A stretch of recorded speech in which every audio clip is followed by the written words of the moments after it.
as you probably noticed, this video is a little bit different, and the reason for that is because I'm finally using a brand new HD video camera. So basically all my videos from now on that I post to YouTube are going to be in HD.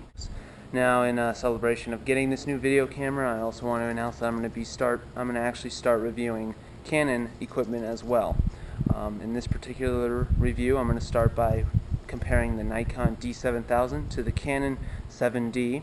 I'm also going to make a video comparing the D7000 and the Canon 60D, and then I'll also be making a few more videos with the Nikon camera comparison, including a Nikon D3100 versus Nikon D90 review, which a lot of people have been asking me for. So anyway, in this review, I'm going to be doing the Nikon D7000 versus the Canon 7D. Now you'll notice I don't have those cameras with me, but as you will know, if you've watched the D7000 video, I had that camera before and I thoroughly reviewed it, so I know what I'm talking about there. The Canon 7D I would have rented and shown in this video, except it costs almost $150 to rent it for 3 days, and I just simply don't have the money to rent that.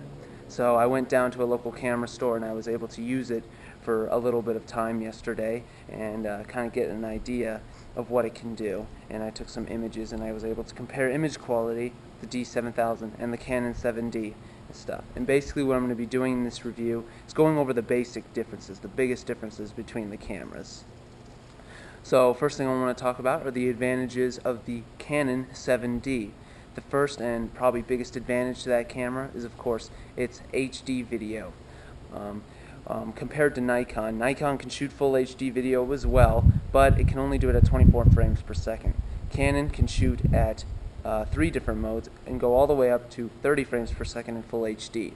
The other thing that Canon can do, which in my opinion is a big difference with video, is that it can shoot 720p videos at 60 frames per second.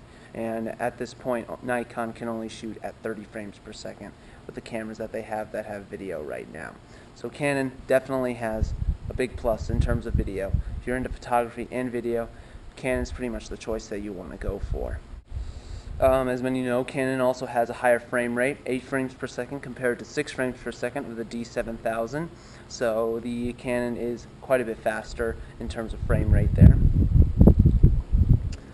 The Canon 7D also has a better build. It has a full magnesium alloy body compared to the D7000, which has a partial magnesium alloy body. Now that may sound like a big difference, but as I said about with the D7000 versus the D300S, the build difference in quality really didn't make much of a difference in the real world, outdoors and in rain and stuff like that. The only time I'd ever think you'd really see a difference between the full magnesium and partial magnesium alloy body is if you really got the camera wet or dropped it in like water or something like that, which most people aren't going to do that anyway. Finally, the only other difference I was able to find that the Canon has over the Nikon D7000 is that it uses CF cards instead of SD cards. But the D7000 has a dual SD card slot, so it's got that for it too. Now I'm going to talk a little bit about what the Nikon has over the Canon 7D. In terms of image quality, since the Nikon's quite a bit newer, the Nikon does have better image quality, quite noticeable too. A lot of people know that the Nikon D7000 was a huge increase in image quality. It's even better than the Nikon D300S. So the image quality difference is definitely noticeable at ISOs above 800. So for those of you who are low light photographers, the choice should be very simple.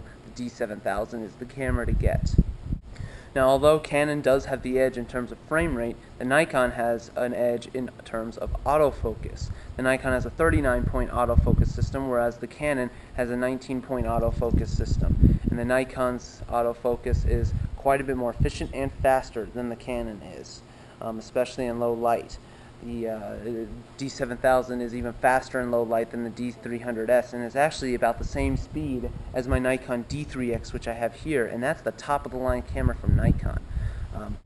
So in general, those are the basic differences between the two cameras. I'm sure there are more, but like I said, I didn't get to really thoroughly review the Canon, so these are the differences that I was able to find. Now as for my recommendations, the recommendations are pretty simple. If you're a photographer and just interested in photography or low light photography, the Nikon D7000 is a clear winner overall. Not only is it it's cheaper than the Canon 7D, but it performs a lot better in terms of image quality.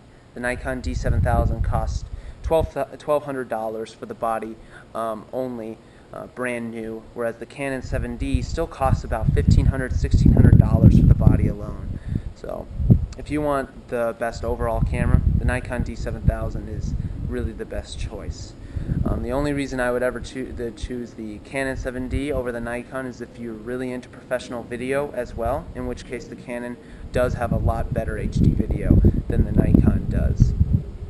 Now, a lot of people will probably comment about how, well, the Canon has 8 frames per second, it's better for sports and wildlife and stuff. Well, that's true to a certain extent, but like I said, you know, if you buy the Canon for $300, $400 more than you pay for the Nikon, yeah, you get 8 frames per second, but you're going to lose that good image quality, the better autofocus performance, and those are pretty big deals, especially if you're a low-light photographer. Now, I'm not going to say that you should get one or the other if you want the 8 frames per second, but like I said, you're going to have to determine whether it's worth paying $300 more for 2 frames per second and losing at the same time the image quality and the autofocus speed that you would get with the D7000. And this has been a review of the Nikon D7000 versus the Canon 7D.